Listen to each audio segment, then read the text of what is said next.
I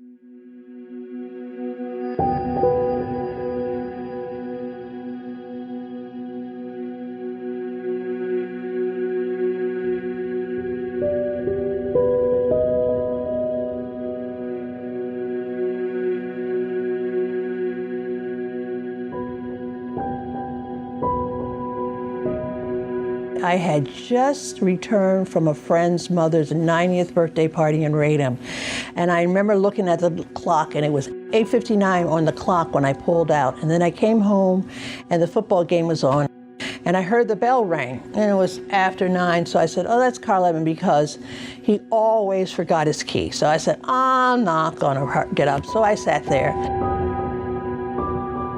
And then it rang again. So I finally got up and I went to the front door, and by that time they had gone, they heard the television, they were at the back door. So I'm standing with the door open, and then I see him come and I see the cops, and that really shocks me. And I do a mental check, and I said, well, Lauren's here. And I said, it's Carl Evan.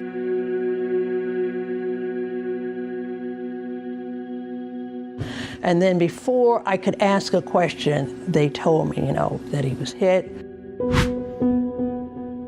that he was killed. It was a hit and run.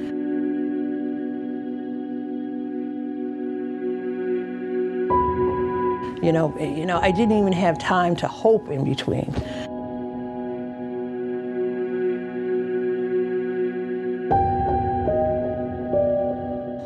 I'll never forget that night.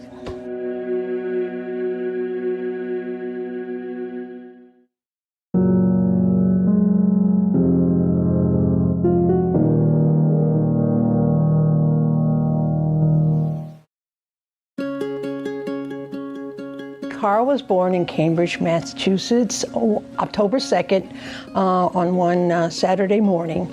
We had gone to IHOP, and we had just been served, and then I started having labor pains, and off we zoomed in a lot of traffic, going up the expressway to Mount Auburn Hospital. Carl had the average childhood. He liked to do things that normal kids would do, ordinary kids would do, play with his friends. He had imaginary friends. He was under, but like 6 or 7 maybe. And we had gone to Wild World, an amusement park, and we were going on this sort of mini skirmish dervish or something like that. And we were sitting up front, and we would go up and down, and it was kind of frightening to him. He said, we were on it, he says, help me, Jesus, help me, Jesus. I'm thinking of his childhood nicknames, and he loved Mr. T on the A team, so I called him Mr. C. And then he was such a dear baby, I called him Eberhard. Because of his size, you would think he was just truly athletic ability, had a great athletic ability, but he really didn't. But he liked sports. He liked baseball, he played basketball, he did a little bit of soccer. Some of the best times I know were at the sports events. I remember the second year he was playing baseball, he had this team, Little League, and he had this in the minors, and he was on this team, and it had gone mid-season, and the last game before the mid-mark in the season, they hadn't won one game. So it was the last game, it was a 6-inning game, and his team was the home team, so they were up to bat, and they had the winning run on base, and up comes Carl. And I remember his father says, he's going to hit that ball. I said, well, how can you tell? He says, because he was skipping. And sure enough, he hit a double, and they ended up winning the game. So that was kind of fun. So all those memories, when I look back, everything he did was fun. He loved to do his comedy. That is something that he grew into. He had a good sense of humor, and he could come up with one-liners that would just crack you up at times. And he developed into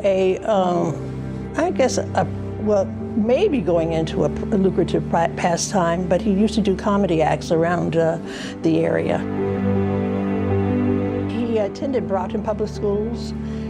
Then he went on to Massasoit and on to a degree at both Massasoit and at Bridgewater State. He had an abiding passion. The one thing he wanted was his college degree. And you know what? Learning was never easy for him. I mean, he had dyslexic, he had ADD, so everything was hard work for him, but he was determined to get it. In college, he liked a good discussion. Anything that had a good discussion about it. And his strength was his listening. And he could also, and then he could take it from there and develop his own thought and his line of thinking. And he loved, I have to say, his last years at Bridgewater. He was so proud of his degree at Bridgewater, and he had very fond memories.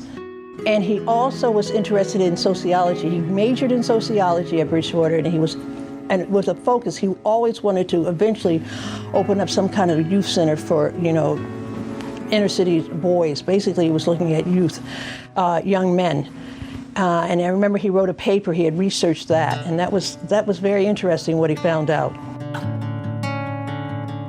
And then when he was 16, he got a job at Shaw's. He was so excited because he had been looking for a job, and I remember the day he got it, and he comes running home. Ma, I got a job. Lattimore hooked me up at Shaw's. And he was there until he passed. I met Carl at Shaw's when I started working there 13 years ago. He had just started working there a couple months before me, and we became good friends shortly after that. I met Carl. I worked part-time with him at Shaw's, and we stayed friends throughout the whole duration. Carl and I met approximately in 2004 when I was working at Shaw's Supermarkets.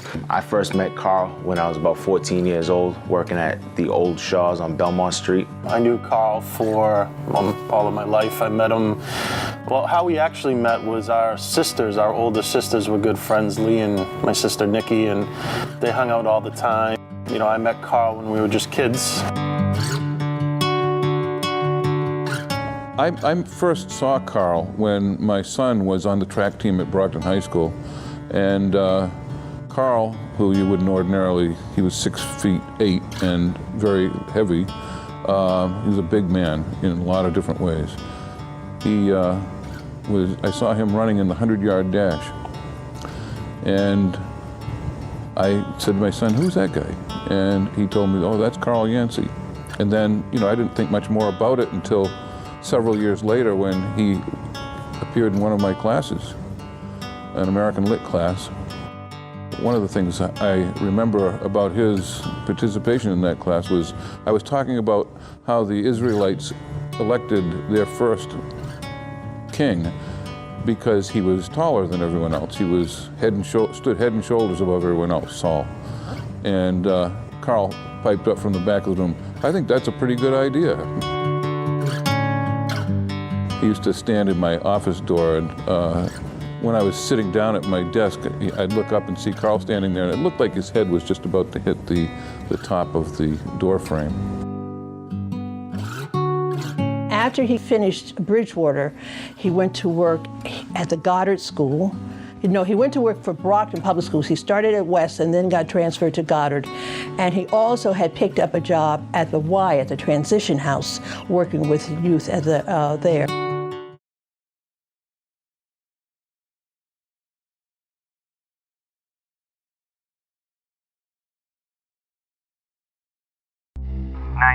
What is your emergency? Oh my God, someone was just hit by a car in front of 7-Eleven on Belmont Street in Brockton. That night, I was picking up my wife from her work up in Stoughton, and we were driving home. My wife, I had my daughter with me. She was 2 at the time. And we had gotten off the highway in Brockton to stop and get some food quickly.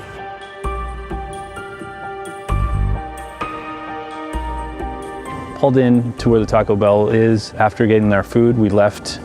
We're at the intersection across from West Street in Belmont Street. And we heard a very, very loud bang. We heard a loud bang. In fact, at first I thought it was a gunshot. We didn't happen to be looking in the direction at the time, but when we looked over to our left, we saw a body coming down out of the air.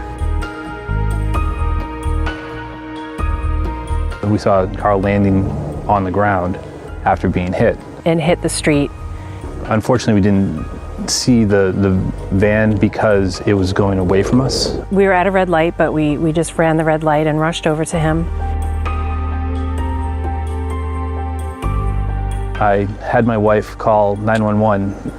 And he was just laying there in the street. It was awful. I ran up to Carl. I had to direct traffic around him on Belmont Street. It was real dark. But my husband, Steve, stayed with him. And we waited there until the paramedics came. Just trying to see if there's any reaction from him. And my daughter was very upset because she had seen the whole thing when I was trying to comfort her. But we stayed there. We gave our accounts to the police. We stayed with them and did what we could. I tried to do the best I could to figure out if there was anything I could help him with. I think it was very, very quick, very instant that when he was hit, when I got to him just a minute, not less than a minute later, I think he may have already not been there. He may have been gone.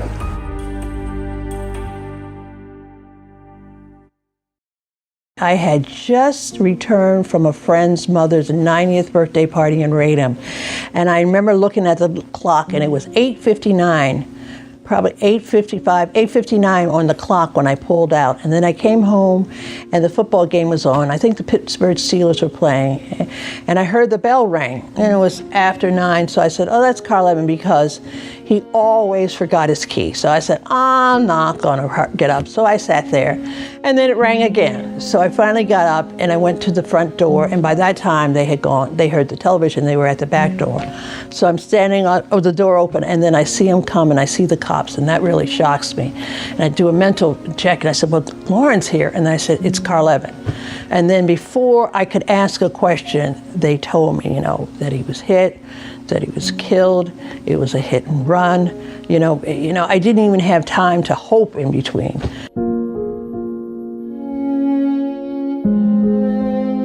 The night Carl was killed, I actually I read about it on Facebook.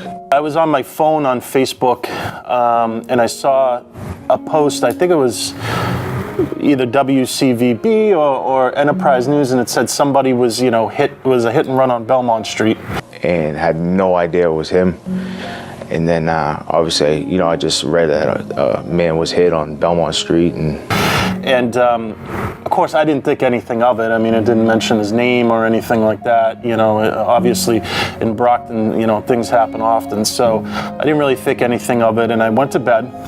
Thought nothing of it, went to bed, and it was like 2:30, 3 o'clock. My phone kept ringing. I woke up the next morning and I went on Facebook and people were writing, rest in peace, Carl. Thank you for the memories. I love you, and I thought it was a joke. I don't know. I thought I was dreaming. I don't know. I just thought I don't understand what was happening. It was just confusion. About 5:30, my phone starts going off again, and I'm like, man, who's calling me? So I looked, and it was my cousin, and I picked it up because he doesn't call me that early. I picked it up, and he's like, hey, man, did you hear? And I'm like, hear what? And he's like, you don't know? And I said, no what? And he said, I don't want to be the one to tell you this. And I said, Chris, what's up? What happened? He goes, Carl died. So at that point, I got a little nervous, and I called Darwin Caffrey, who we're friends with, and I should say I texted him. I said, do you know what's happening? I mean, people are writing rest in peace to Carl. Like, what's going on? And he called me 2 minutes later and crying, and he was just like, Carl was hit, by a car, and he passed away. And I said, what do you mean Carl died? He said he got hit by a car on Belmont Street last night. And I hung up the phone, and I tried to get out of bed, and I couldn't. I started crying, and my daughters came in the room like, Dad, what's wrong? And I couldn't talk, nothing. I just hit the floor. I called my wife, and she was on the train, and I managed to tell her, I said, you gotta come home. Carl got killed, Carl died. And she came home, and that was the morning that the morning after he died. And that's how we found out. And I just almost dropped to the ground. It was just awful. At that point, I didn't know what I told my parents. I told everybody. First thing I did was drive to Daryl's house at 9, and so I knocked at the door. I didn't see anybody there, and it's hard to say. So she hugged me and said, he's gone, my boy's gone.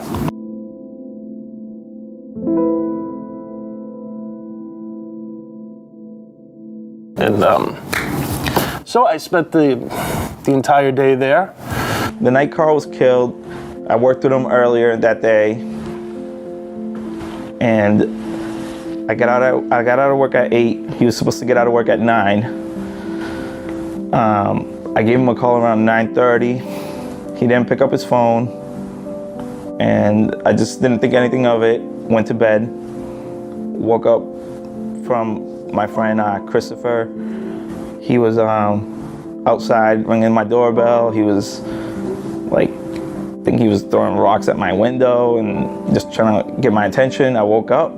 I was asleep when it happened, and I got a call from Ruben, and it had to have been, it was 3 or 4 o'clock in the morning. I don't remember exactly when, but it was around that time. And I knew if Ruben was calling me, something had to have happened, because if you know Ruben like I do, he is not usually awake, especially that late. So I picked up immediately. I'm glad I didn't hit him up in the morning, but he had informed me that there was an accident, and when I asked, what do you mean? He was like, Carl got hit. And I could tell he was still kind of in shock and in disbelief, because I had to ask the questions to really pull it out of him. And he was like, Carl got hit by a car. And I was like, oh my God, is he okay? And then Ruben just told me, no, he's gone. I didn't believe it. I was like, because I had just woken up, I was like, I didn't believe it. I was like, no way, you guys are messing with me. I thought they were just messing around, and I could tell he was he wasn't kidding. I could tell. I went and woke up my girlfriend. I woke her up and I told her, and we just kind of just sat there for maybe 10 minutes. I forgot to even buzz my friend Chris in. We just sat there and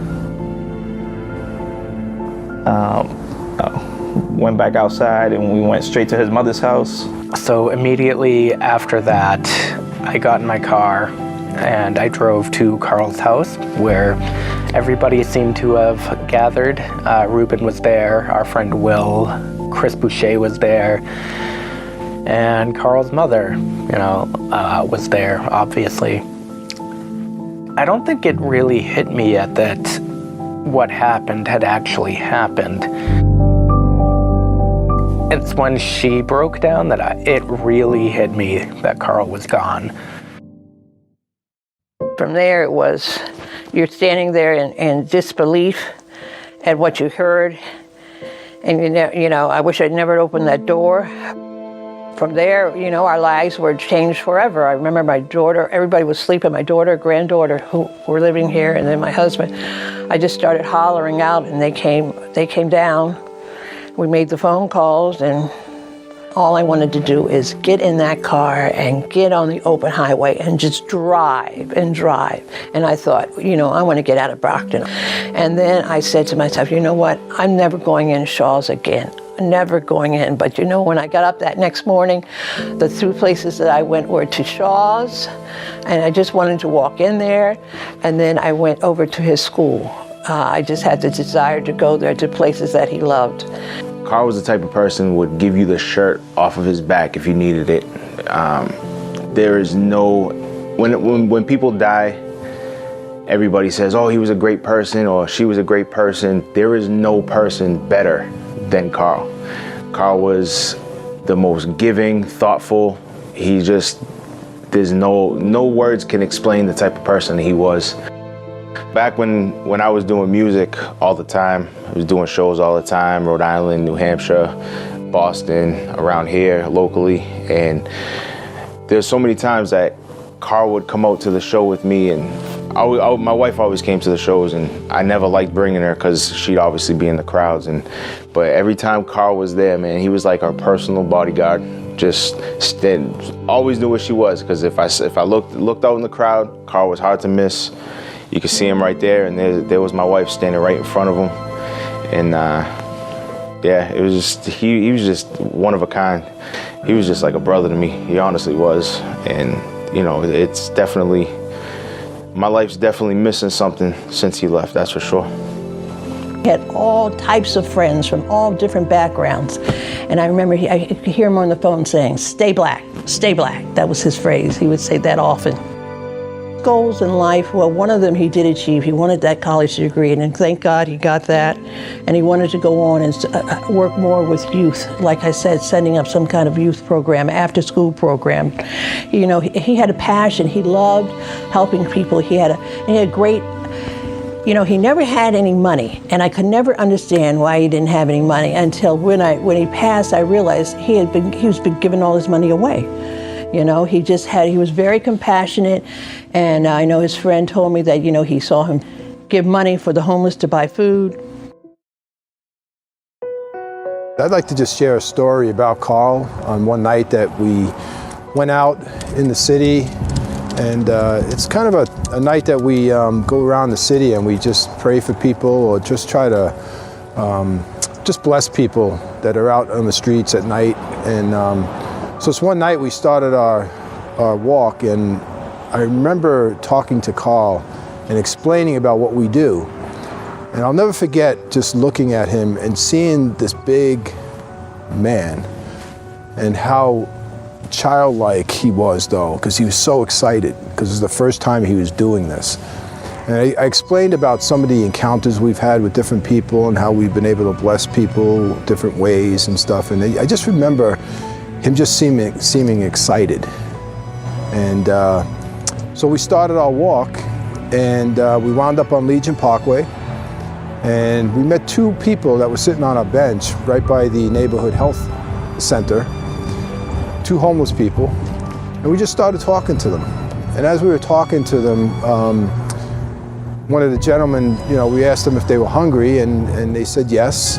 And then we wound up offering them a bite to eat at the Panda Express, which I thought was interesting, because Carl was known as the Panda Man, and here we are at Panda Express now, and we ordered some food for these two gentlemen.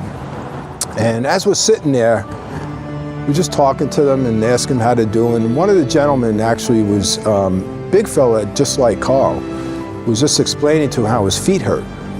Now, he's been walking throughout the city all day, and he's got work shoes on. So he was talking about how his feet were hurting, and Carl just immediately asked him, like, "What size are you?" And the gentleman said size 15. And immediately Carl just left the restaurant, and he left me there with these two gentlemen. I'm turning to him, I was like, where did he go? He just literally without hesitation, just got up, left. And within like minutes, he came back in. And what did he have in his hands but a pair of sneakers that he took out of his car.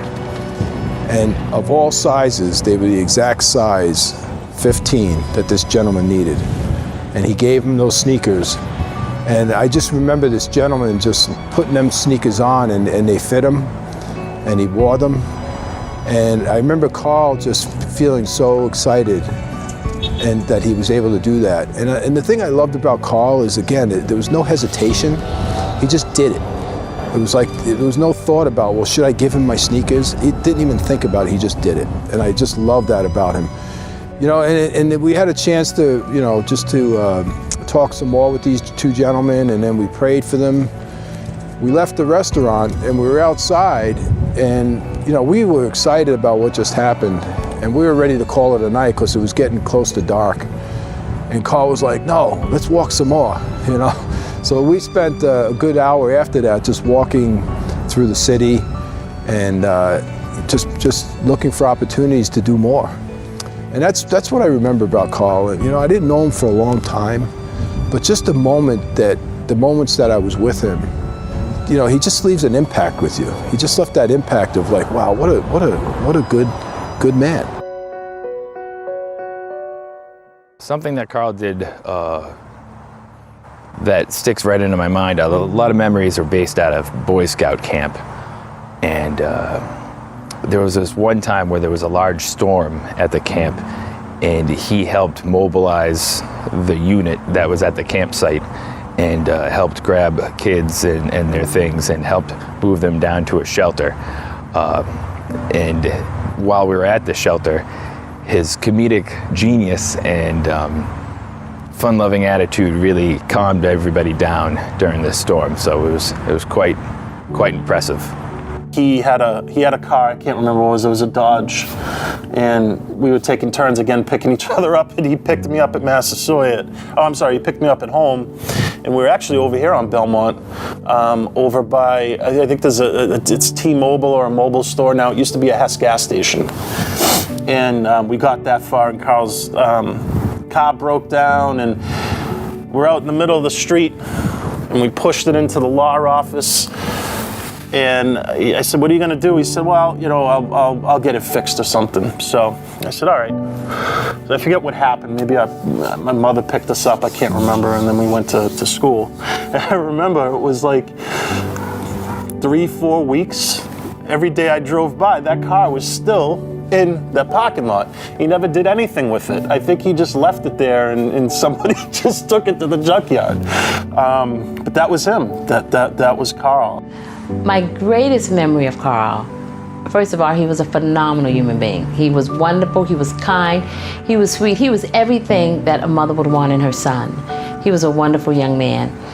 My most wonderful memory of Carl is when I broke my pelvic. Carl was always there for me. And when I broke my pelvic 3 years ago, he happened to call me, and he would call me and he would always say, "God is good." That's how he would start our conversations. And he said, "What's going on, girl?" I said, "I broke my pelvic and I'm home." And he was like, "You broke your pelvic?" He said, "Oh my goodness." He said, "Are you home by yourself?" I said, "Yes." He said, "I'll be there at lunchtime." And I was like, "Don't come over here at lunchtime. I'm gonna be asleep." And the next day, he didn't come over that day, but the very next day he came and he brought me lunch, because he knows that my favorite place to eat lunch, my favorite is the Supreme down the street. Their steak and cheese sub. So he brought me that the first day. He stopped and got me some things from the grocery store that I didn't ask him to bring, but he brought them anyway. And he did that. I was home for 3 months, and he must have stopped by my house at least 8 times. And then he did things around my house, like a light bulb was blown, and he went down to my basement and got my ladder, came up. And I didn't even ask him. He's like, "Where's your ladder?" I went down, got the ladder, brought it upstairs, changed my light bulb. He knew that I write, so he one day he said, "What are you writing now?" And I said, "Well, I'm writing a novel. It's a sequel to a Vietnam novel that I wrote a number of years ago." And he said, "Can you put me in it?" And I thought for a minute, and I said, "Yeah, I guess I could." And he says, "All right, I want you to call me Lamont." So I wrote this character who is a 6'8" man named Lamont into the book. And the last time I saw Carl, as a matter of fact, I asked him if we could get together for coffee. I wanted him to read what I'd written about him. It's not really about him, but it's just, it was his request, and this is kind of a walk-on character for this novel. And before we had a chance to get together to look at that, I heard on the news the day after that he had been killed crossing the street. It was a terrible tragedy for the city. And it still is. It's one of the things that I think bothers everyone in Brockton who knew Carl, which is just about everyone. He was very active in his church, in several places that he worked, the school where he worked. Everyone's had some kind of contact with Carl Yancey. He was just a big, friendly, generous man. People would actually come specifically to that supermarket to see him. They wouldn't go there just to shop. There were so many different options, and frankly even less expensive options in the area where people could go shop, but everybody went to Shaw's to see Carl. Carl didn't do very much. He could get away with walking around with a mop and not actually mopping. But you know, like, he kind of became the face of that supermarket. He was such an integral part of the community that people just wanted to be around him. You know, he was infectious. Like, you could hear his laugh from the opposite side of the store, and that was enough to make your day, even if you've had a pretty bad one. We were mall rats, you know, so mall rats meaning when we were young, like 14, we would go to the Braintree Mall and just hang around the mall, and like every single, it almost felt like all these 14-year-olds were, you know, from Holbrook and Braintree and all these surrounding areas would go too, and there were a bunch of us, and we would go every weekend, every Friday night and Saturday night. That's how we spent our weekends, and you know, just everybody was drawn to him. He was everybody wanted to hang around with him, and if he didn't go, I would go anyway, or with some of our other friends, and you know, where's Carl? Where's Carl? Where's Carl? And you know, again, it just speaks to how the magnetic personality that he had. You know, everybody just was drawn to him. Everyone wanted to be around him. I was blessed to know him. I really was. I miss him every day. Yeah, I'm blessed to have known him. Carl was also the very first person that I came out to. And mind you, like, I'm totally proud of who I am today. I have no qualms with being gay, but you know, in the early 2000s, it was still a little difficult to be gay, and it was really difficult to be gay in an urban area. But Carl was the first person I told, and he was also so accepting. And you know, he actually slapped me across the face. You know, when I was like, what is that for? Like, I thought our friendship was over because, you know, when you're coming out, you don't really think things rationally. And he was just like, I'm slapping you because you don't think you're worth. No, he said, I'm slapping you because you don't know your worth. He was like, it doesn't matter. Like, he was like, the fact that you felt the need to hide that, that's the only thing that you should be ashamed of.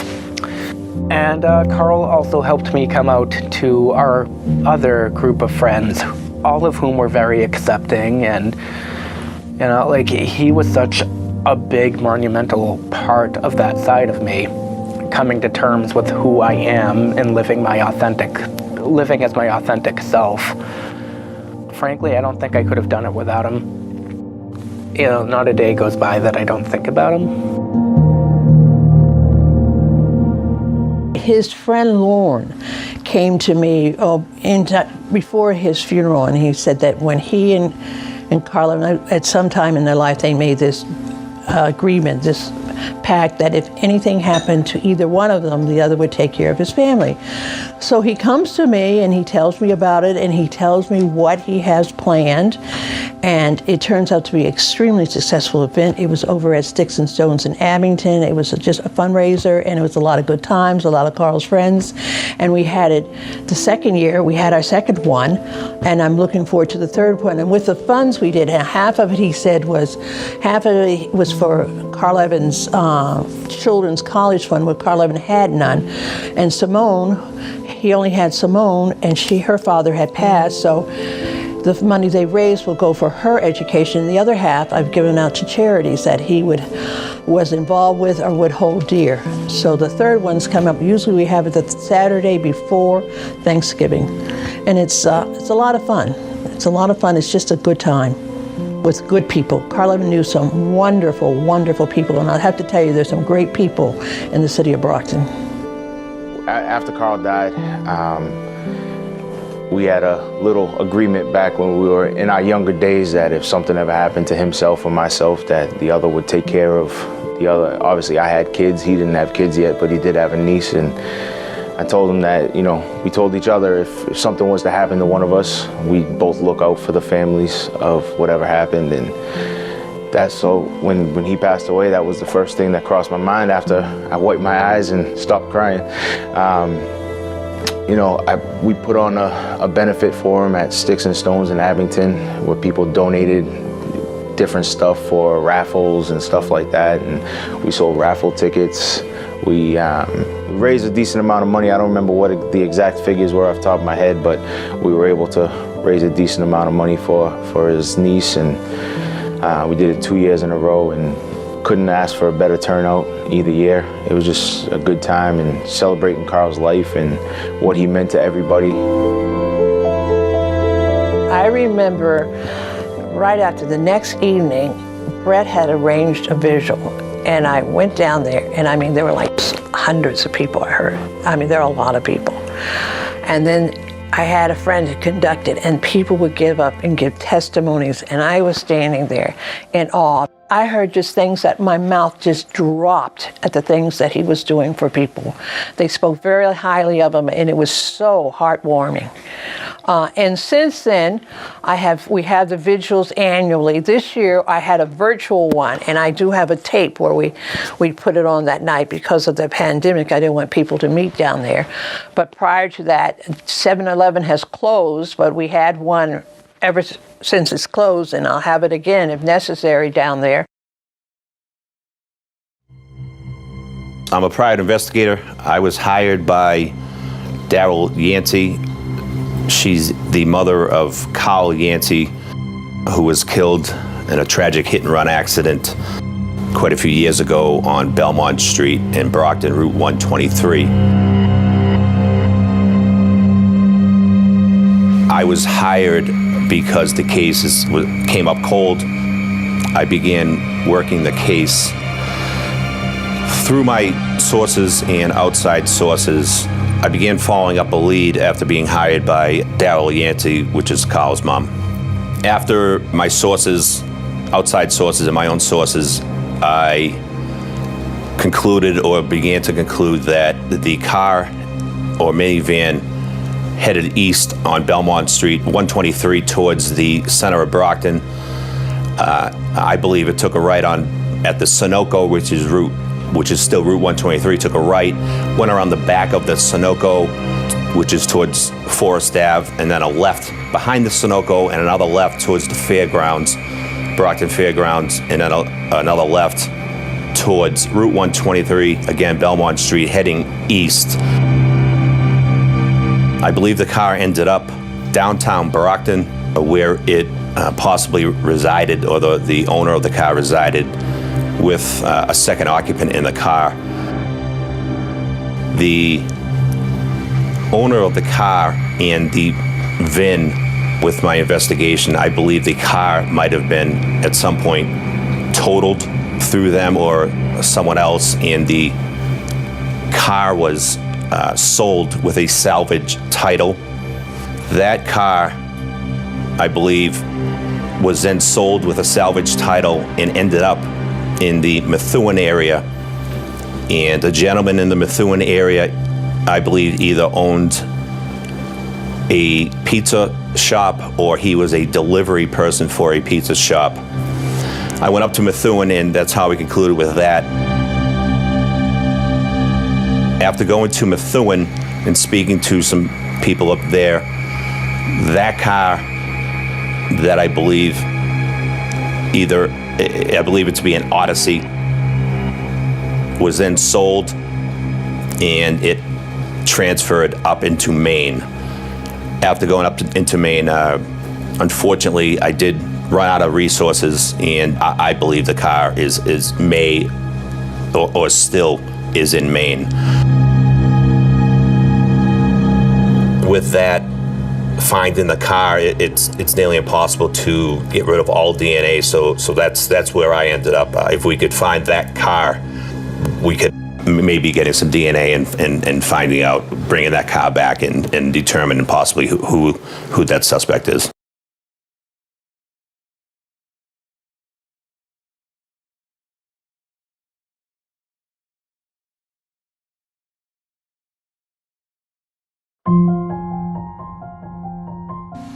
What would I say to the person who hit and killed Carl Evan? And the only thing, and I've said it before, I can say is have the courage to turn yourself in. I believe I believe there was a passenger. That's my personal opinion, that there was a passenger in the car. So somebody knows something, and it's a terrible secret to have to keep. And I just hope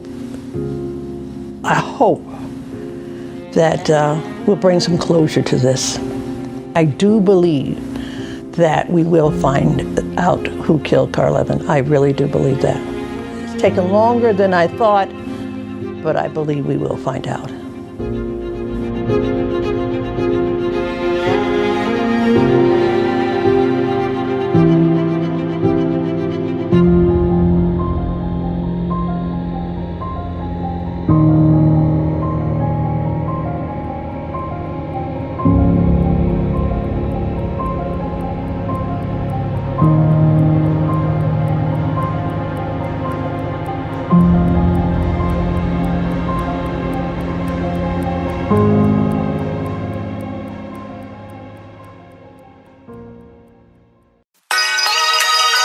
Damn, man. I ain't never wanted to do a song like this, man. Never. Yeah. Wish I was living a lie. Wish I didn't have to fake it. Wish when shots was in front of me, I didn't have to take it. Wish I didn't have pain that needed to be dulled. Wish I didn't self-medicate, but still I indulge. It's been a minute since we kick it. Find it hard to look at pictures, hear your voice in the distance. That's my constant contradiction. I wish your memory would fade and take my pain away, but then I turned around, gave my son the part of your name. They said I'll use your name for fame. They get dead that shit. I slapped the taste out his mouth. Yeah, I said that shit. I'm finally in a position to prove nothing to no one. It's still the world and that attitude's in no one. Look, I feel I owe you something. Come back for a minute. Give me 5, let me know when you're coming. Wish I made time sooner. Wish my schedule wasn't packed. Wish I didn't let you down and wish I always had your back. This the truth, man, I know that it hurts. I'm trying to turn back time, but that clock won't work. I remember rocking stages out of state with you there, and Kay would stand by your side cause she was safe when you near. You would've died for my wife, and I let them take your life. Feeling like a piece of shit, I went to bed that night. Man, I wish that car swerved and it totally missed, or I was there to flip it over on some Superman shit. I could've stayed with you and blew breath in your lungs and held you down while you were scared and gave your chest a few pumps. They told me over time, man, them wounds will heal, but they seem to rip open every time I hear that voicemail. I try to write you in the page, say blank. My son made it out the hospital, it's you I think. I'm left with nothing now, memories and bad decisions. To tell the truth, I'm trying to figure how I'm still living. And since you're gone, I'm trying to find the words to say. You broke your promise to me, man, you said you'd be a call away. Words can't express the way I'm feeling, bro. Miss you like crazy. Love you, homie. Till we meet again.